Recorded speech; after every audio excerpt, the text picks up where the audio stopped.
Hello, fellow TIs.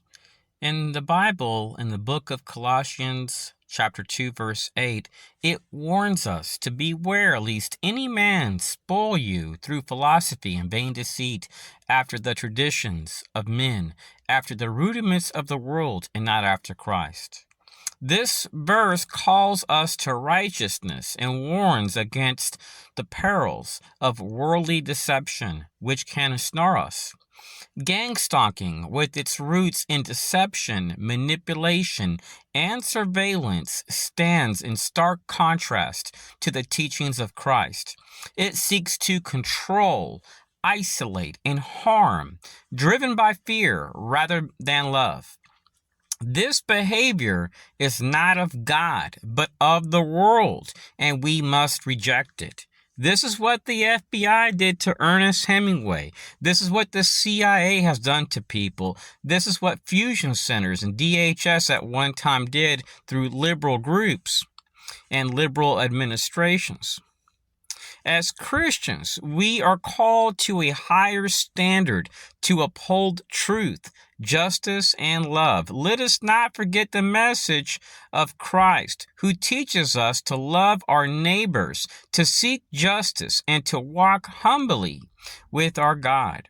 As President Trump got into office, he defunded these diversity and inclusion movements, which our government was funding. And some of these programs, fellow TIs, were tied to Israeli contractors, which were promoting this ideological cover for their programs. So some of these groups were utilizing behavioral nudging strategies on platforms, biometric databases, and insider threat systems that were warped with this DEI language to appear to be ethical while performing covert profiling. Behavioral conditioning, predictive profiling, community-based harassment was occurring due to this diversity and inclusion movement. Some DEI-linked individuals and vendors utilize community engagement as a cover for behavioral monitoring, justifying funding through proximity metrics, tracking how often they interact with flagging individuals. They would employ mirroring and nudging to induce stress, compliance, and confusion, targeted individuals who challenged ideological norms, especially if they are perceived as non-compliant or disruptive to DEI narratives, were systematically mobbed. This aligns with sacrificial logic. The system may justify covert harassment as a way to correct bias, build resilience, or protect inclusion, even if the real effect is psychological harm, or worse, violence. A corporate state surveillance model has been incorporated within the United States and even in Israel, and it blends with our corporate sector, our military, and it helps to achieve the objectives of Israel and other partners. This model has been exported to the U.S. and other countries, often under the guise of smart city development or to counter extremism. These systems have been used to monitor Palestinians, but the same technologies are now being deployed in U.S. cities, schools, and agencies, sometimes under DEI or resilience programs. Rather than fostering empathy, DEI movements sometimes activate bias, encourage ideological conformity over open dialogue, punish dissent through harming people's reputation. DEI metrics were utilized as justification for surveillance and targeting. Federal agencies like the NSA, FBI, DHS, and even fusion centers have increasingly embedded DEI metrics into their public engagement strategies. While these metrics are framed as tools for inclusion, They have been utilized to justify funding to contractors and vendors tied to 8A business vendors, women-owned businesses, LGBT groups, and veteran-owned entities. These groups seek to recruit community partners who act as an ideological enforcer or data conduit.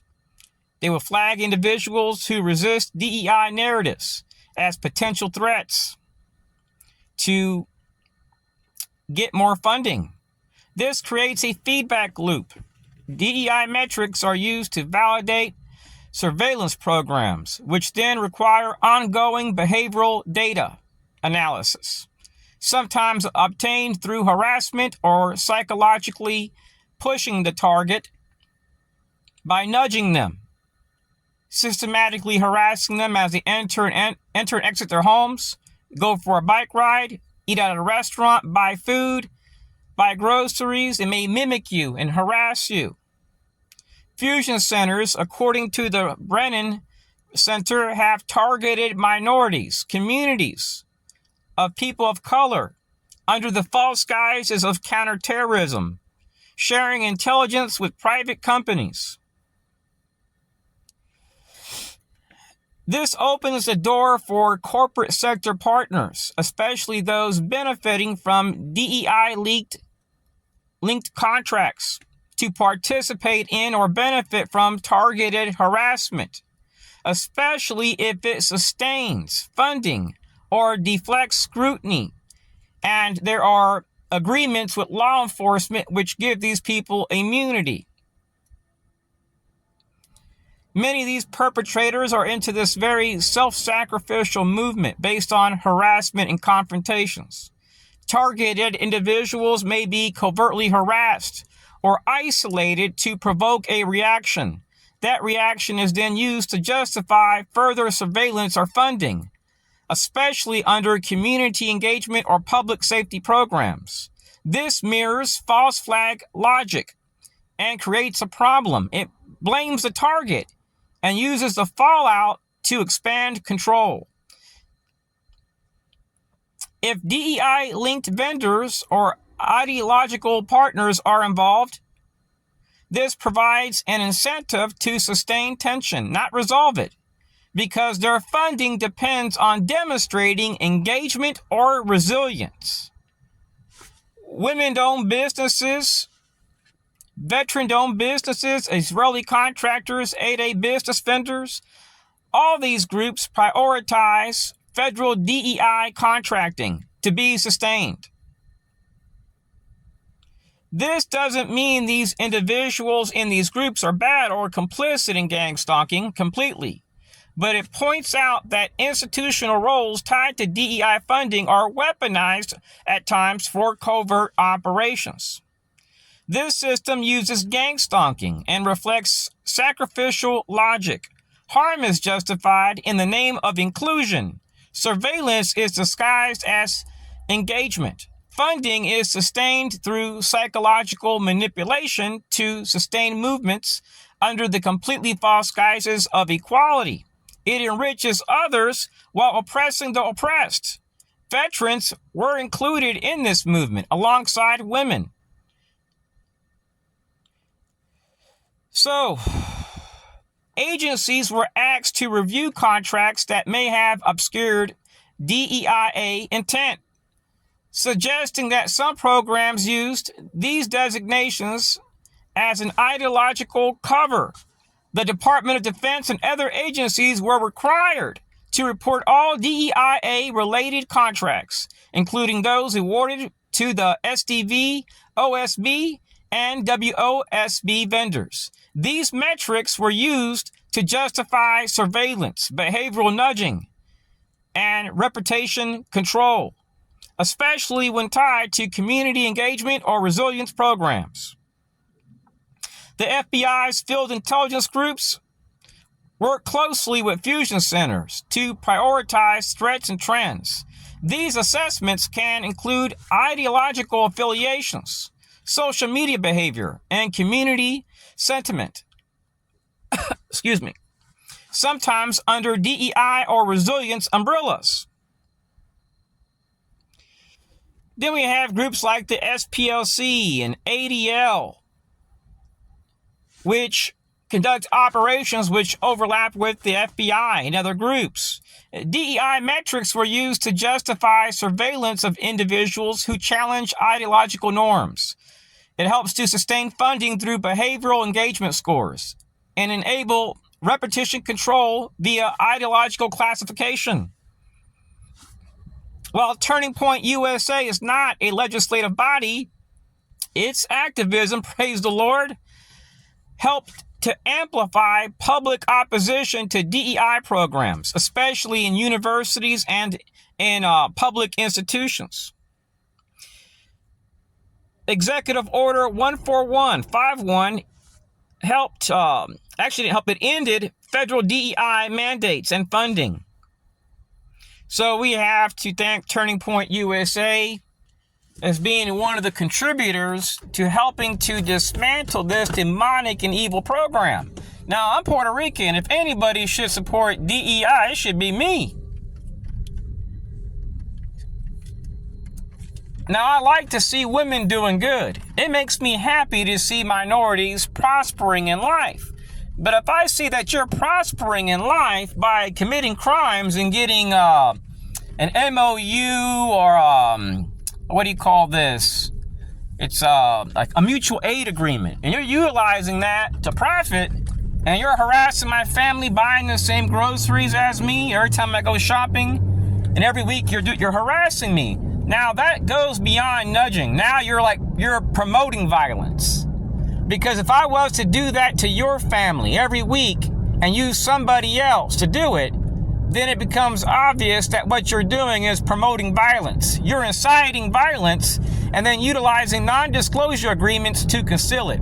Well, guess what happened, fellow TIs? A while back, I hired a private investigator and found this trash that was harassing me. And I'm not going to say what facility they were tracked down to. But what I find interesting is that they were tracked down to a facility where these people have high clearances. And these groups were involved in joint targeting. So that's pretty much all I want to share, fellow TIs. Let me see if I can think of anything else. So yeah, our enemies, they just want to make you sick. When I lived in Albuquerque, New Mexico in 2015, I was doing my laundry. And a lady that's a retired U.S. Air Force nurse, she's a contractor, confronted me while doing my laundry, and she told me the people targeting me, they just wanted to make me sick. It wasn't about stopping crime. It wasn't about stopping terrorism, promoting national security. It was about making me sick, and that was it. And since then, I left, after leaving New Mexico, I moved to Texas, Central Florida, to go through the same BS. And guess how they were tracking me, fellow TIs? Through Stingray technology and flagging me at times to public works, parks and recreation, like select people. So I'd be targeted where I walked. Then I started taking bike rides outside my neighborhood. And then to find out that local veterans were being dispatched through apps to confront me before I even got nearby that area on the sidewalk against the road where I'm visibly seen by anybody. They just wanted to make my life miserable, and then they are bound by NDAs. So if you see any pattern where it's done, where something's being done systematically, know that you're being targeted. Let me give you an example. For 5 years, I started, biking outside the residential area, and I would commonly see the same people. But then after a while, I started noticing something odd. Anytime I went biking, the exact same people were seen. And then when I turned off my cell phone, these people weren't seen for a whole month. But when I turned it back on and went biking, the same people were seen. I didn't change my schedule. And that's when I knew, fellow TIs, that something wasn't right. And when I started seeing people getting picked up with cars with Virginia tags, LGBT stickers, retired veteran stickers, well, I knew that something wasn't right.